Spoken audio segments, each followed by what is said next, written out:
English today is like yes and no. It depends on the people who want to learn to do it, to go on deeper.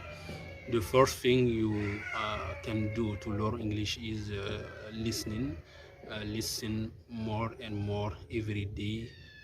In a month, 1 month, just 1 month, listen to the short video, listen to the podcast, listen to some sound is if you like it, every day, every single day in a month.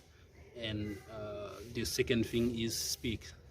Just speak with other people. For example, go on Google and check free for talk. Speak with other people 5 minutes, 15 minutes, 30 minutes every single day in a month. Or speak with your friend on WhatsApp, Zoom, Instagram, and so on.